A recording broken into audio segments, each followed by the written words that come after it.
You're watching KMNH, Kids Making the News Happen. Hi, I'm Omer. I'm Larkin. I'm Azalea. I'm Tulip. Today is Monday, July 6th, and you're watching KMNH, Kids Making the News Happen. Many of you have responded to our art protest signs that are on display outside the Happens Studio and Happens Toy Lab. We're glad you enjoyed our efforts, and we thank you for all the positive feedback and words of support. We wanted to show some of the other wonderful works that people created throughout our neighborhood. If you aren't familiar with the project, it's called Cincinnati Protest Art 2020. Northside is known for its 4th of July parade on Hamilton Avenue. Thousands of people line the streets for a 1 or sometimes even 2 hour long parade. It's wacky, it's colorful, it's everything Northside, and this year it was canceled because of COVID-19. So the creators of Protest Art 2020 said, no parade? Then let's create art. Protest art. They encouraged people to create art about social injustice and display it in the front yards of homes in Northside. The cutout of kids represent us, the youth that also have a voice. The different colors represent diversity displayed hand in hand shows that we are together as one, even if we are different or have different messages. We all want a better future, a better tomorrow.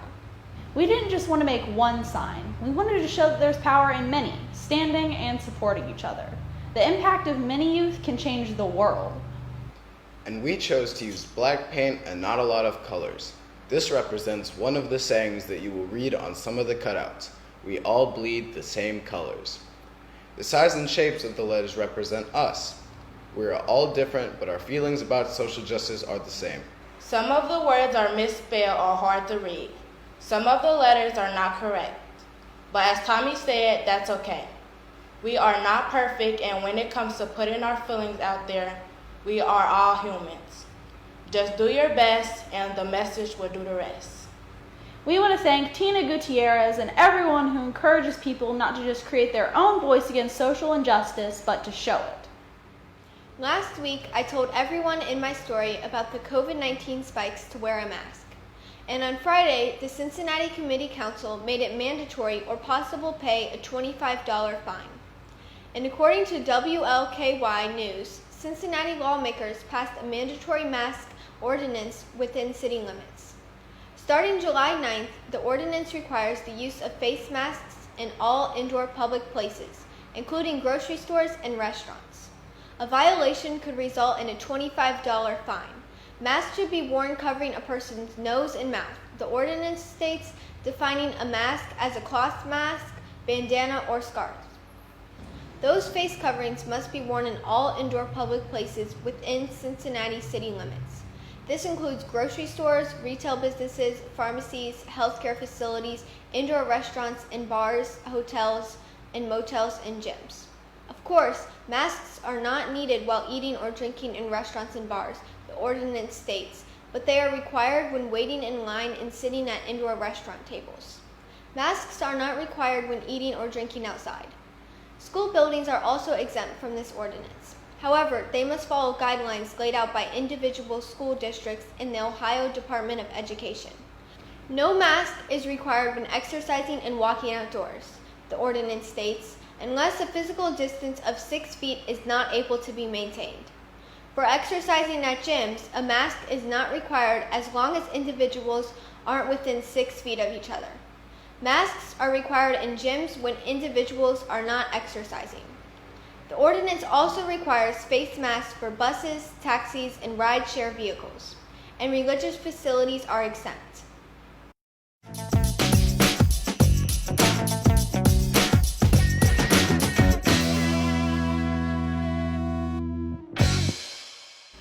Today is hot. Hot.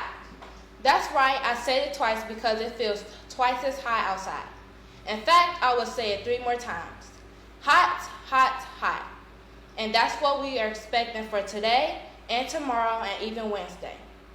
But we might get a little bit of relief tomorrow with a chance of thunderstorms later on in the day. I'm Tulip, and this has been your KMNH Weather Report.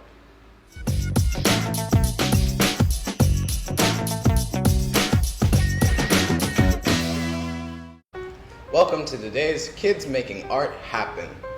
On today's segment, we celebrate the works of a 9-year-old artist named Elliot. He created a color drawing of a honey badger, and we here at KMNH weren't sure exactly what a honey badger looked like, so we did a little research and found out from nationalgeographic.com that a honey badger are medium-sized members of the weasel family with extra-large attitudes. Honey badgers, also known as rattails, are related to skunks, otters, ferrets, and other badgers. These ferocious omnivores get their name from their fondness of feeding off of honey and honeybee larvae. Honey badgers can be found throughout most of the sub-Saharan Africa, Saudi Arabia, Iran, and Western Asia. And from the looks of it, Elliot's artwork, he has drawn a honey badger to perfection. It's black and with a silver back and elongated body. Thank you for your drawing, Elliot, and if you want to show off your talent and you're under the age of 12, just email your info at happeninc.org and tell us a little about yourself and your masterpiece. And who knows, we might just show your work to the world.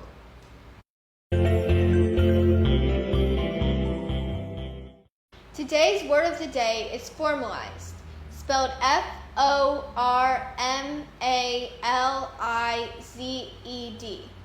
It means to make something a formal status or to approve. In a sentence, it can be included as, the work group formalized their next meeting plans, or today I formalized my summer home plans. Money can't buy love or friendship, but it would mean the world to us if you became Happen's BFF.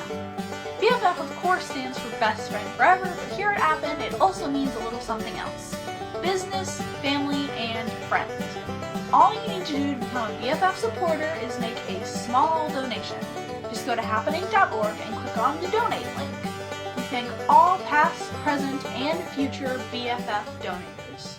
Thanks for tuning in to KMNH, Kids Making the News Happen. KMNH is brought to you by Happen Inc. and is filmed in the Happen studio in Northside on the corner of Chase and Hamilton. I'm Omer. I hope that you've enjoyed this broadcast, and I hope that you will tune in again tomorrow for more Kids Making the News Happen.